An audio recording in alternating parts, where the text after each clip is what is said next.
आला हजरत ने किताब लिखी है अल-अम्न वल उला, उसमें आप फरमाते हैं जो हुजूर की पनाह में आ जाता है ना वो बच जाता है। अल्लाह करे आपको समझ आए मेरी बात की। जो हुजूर की पनाह में आ जाता है वो, जो दुनियादार रहता है, मालदार रहता है, हुजूर की पनाह में नहीं आता वो बेसुकून रहता है। फरमाते हैं यहाँ दुनिया में भी हुजूर की पनाह में आ जाओ, आज ले उनकी पनाह। और आज दलील आपने इब्ने माजा की हदीस लिखी है, हज़रत तमीम दारी हदीस के रावी हैं, आला हज़रत ने लिखी है। फरमाते हैं जो हुजूर की पनाह में आया बच गया। दलील देते हैं, फरमाया इंसान तो इंसान, जानवर भी आते थे तो बच जाते थे।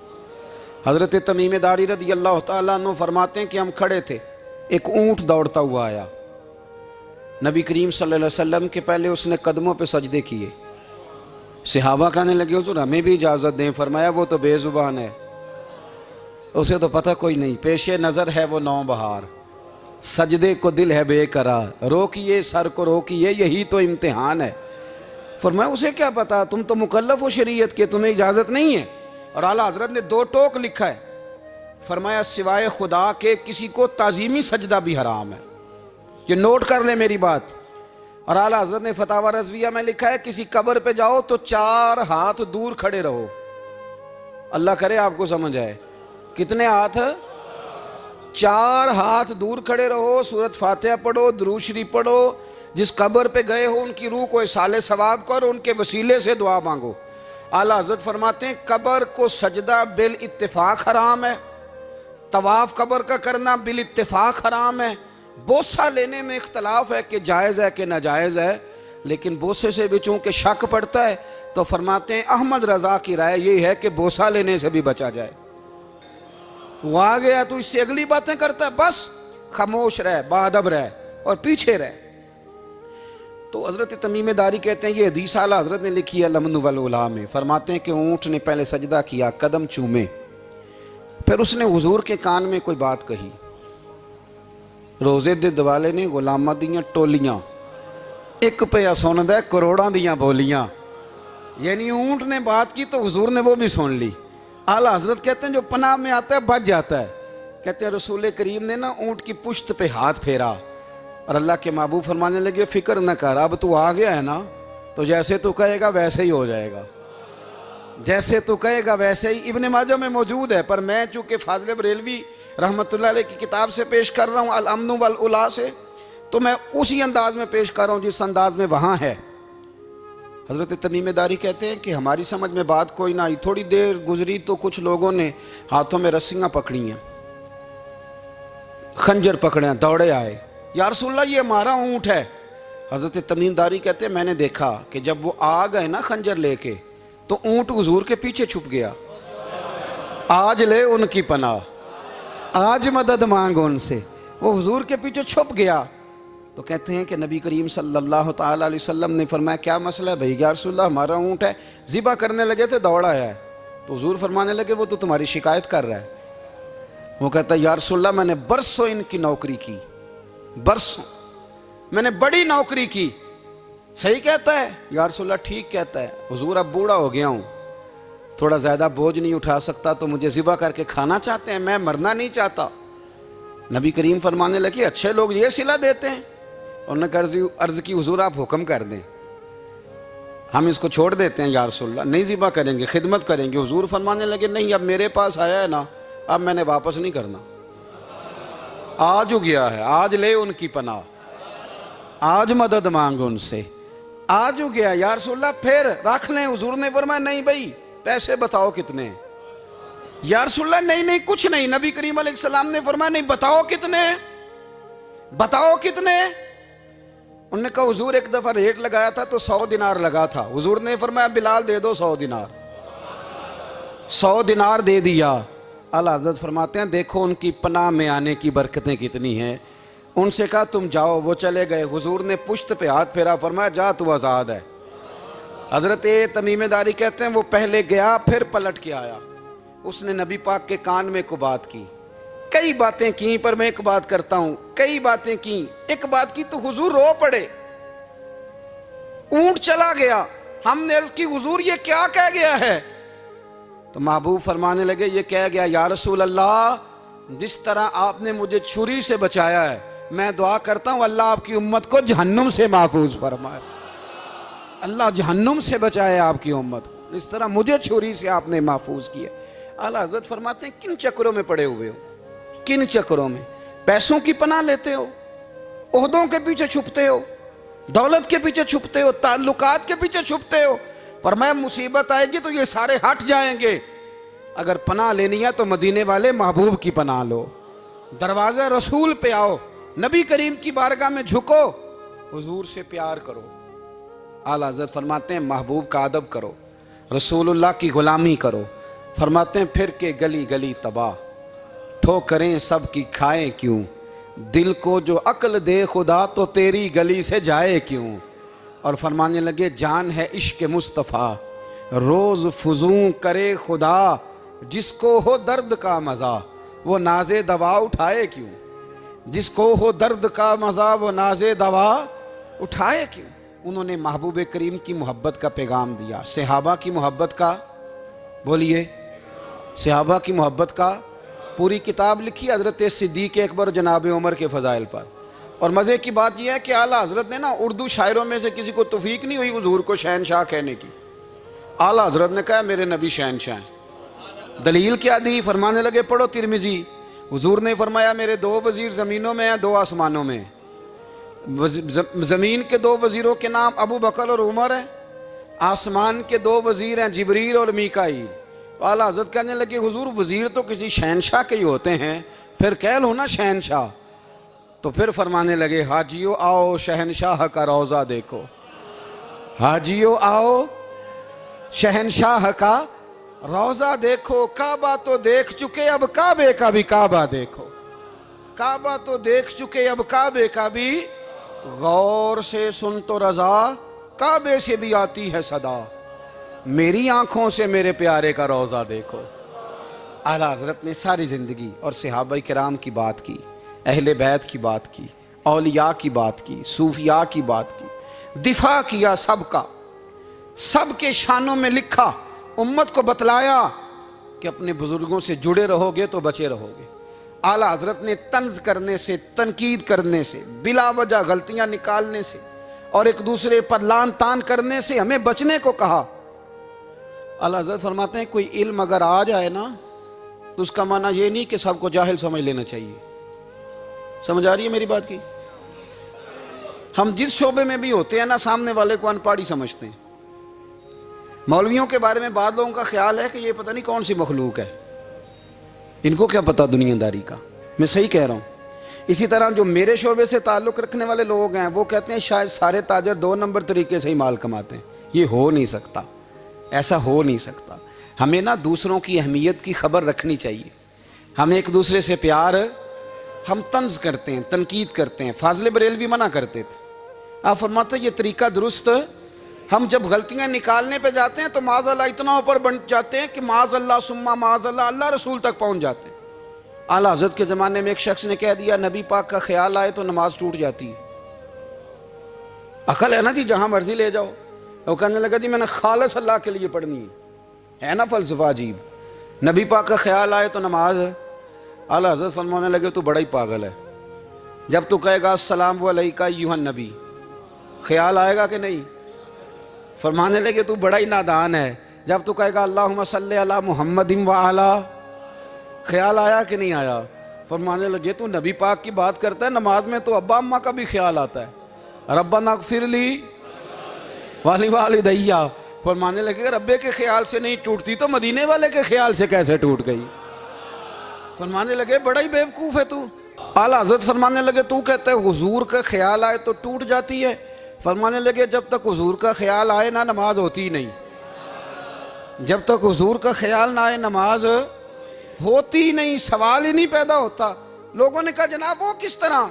तो आला हज़रत फरमाने लगे अल्लाह ने कहा कुरान में वाक़िमुस्सलात, नमाज पढ़ो। ये नहीं बताया कितनी पढ़नी है, और ये भी नहीं बताया फजर की कितनी पढ़नी है, ये भी नहीं बताया जोहर की, ये भी नहीं बताया क़याम कैसे करना है, हमें ये भी नहीं बताया रुकू कैसे करना है।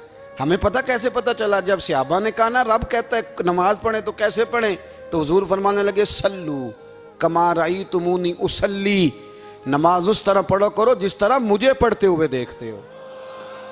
तो कहा ये तो कैसी अजीब बात कर रहा है कि नबी करीम सल्लल्लाहु अलैहि वसल्लम का ख्याल आए। और फिर बड़ी मज़ेदार बात, एक शख्स ने आला हज़रत से आके ना, उस ज़माने में ना एक आर्या मज़हब होता था, अब अल्लाह का शुक्र है वो कोई नहीं।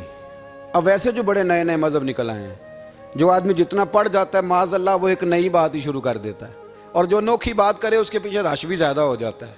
स्टाइल ज़रा हटके हो ना जी तो ज़रा माहौल जल्दी बन जाता है। तो वो आर्या मज़हब था, तो वो एक आर्या आ गया आला हज़रत के पास, आके कहने लगा कि फ़र्ज़ की अहमियत ज़्यादा है कि सुन्नत की। तो आला हज़रत फरमाने लगे भाई अहमियत तो फ़र्ज़ की ज़्यादा है। तो कहने लगे आपका वज़ू तो फिर सुन्नत से शुरू होता है। वज़ू में पहला फ़र्ज़ है मुँह धोना, और आप सबसे पहले हाथ धोते हैं, ये भी सुन्नत। नाक में पानी डालना ये भी, कुल्ली करना ये भी। मेरी बात की समझ आ रही है? उसने कहा ये आप अजीब लोग हैं, फ़र्ज़ अगर बड़ा है तो पहले फ़र्ज़ होना चाहिए था। समझ आ रही है मेरी बात की? लोग दीन पर बड़े बड़े मुख्तलिफ एतराज़ात करते हैं ना, उसने कहा जी पहले होना चाहिए था फ़र्ज़। तो मुंह धोना फ़र्ज़ है, आपने घुटनों तक हाथ धोए, अब ये जो आपने हाथ धोए ये भी सुन्नत, कुल्ली करी तो वो भी सुन्नत, नाक में पानी डाला तो वो भी सुन्नत, तो आप तो चौथे नंबर पे फ़र्ज़ अदा कर रहे। तो आला हज़रत फरमाने लगे तुम असल में महबूब का ग़ुलाम नहीं ना। हाँ तुझे क्या पता हो ये बात क्या है, तू बैठ जा हमसे सुन, हम तुझे बताते हैं। उसने कहा जी क्या मतलब? फरमाने लगे ये महबूब जो है ना हमारे, ये हमें बड़ी जगहों से बचाते हैं, ये बचा बचा के फ़राइज़ तक ले जाते हैं। क्या क्या मतलब? कहने लगे हुजूर ने हमें कहा है कि पहले ना हाथ धो लो, पता चल जाए पानी ज़्यादा गर्म तो नहीं, मुंह जाली ना जाए, पहले ना देख लो। फरमाया फिर नाक में डाल के पता करा लो कि इसमें से बदबू तो नहीं आती, सुन्नत भी अदा हो गई, पता भी चल गया बू तो नहीं आ रही। और फरमाया फिर मुंह में डाल के चख लो कि बद जायका तो नहीं। अब ये 3 सुन्नतें अदा करके तुम फ़र्ज़ अदा करोगे तो अल्लाह भी राज़ी होगा, अल्लाह के रसूल भी राज़ी होंगे। आप फरमाते मुसलमानों इस हदीस को याद कर लो, अगर तुम इसे याद करोगे तो मजबूत हो जाओगे। हदीस क्या है? नबी करीम सल्लल्लाहु अलैहि वसल्लम ने फरमाया अगर सारे इंसान मिल के भी तेरा बुरा करना चाहें तो जब तक रब की मशीयत ना हो वो तेरा बुरा कर नहीं सकते। और हुजूर सल्लल्लाहु अलैहि वसल्लम ने फरमाया अगर सारे इंसान मिल के तेरा भला करना चाहें तो जब तक रब की रज़ा ना हो तेरा भला हो नहीं सकता। तो आला हज़रत फरमाते हैं इस चीज़ को ज़हन में बिठाओ, मुसलमानों अपना रुजू अपने रब रसूल की तरफ मजबूत करो।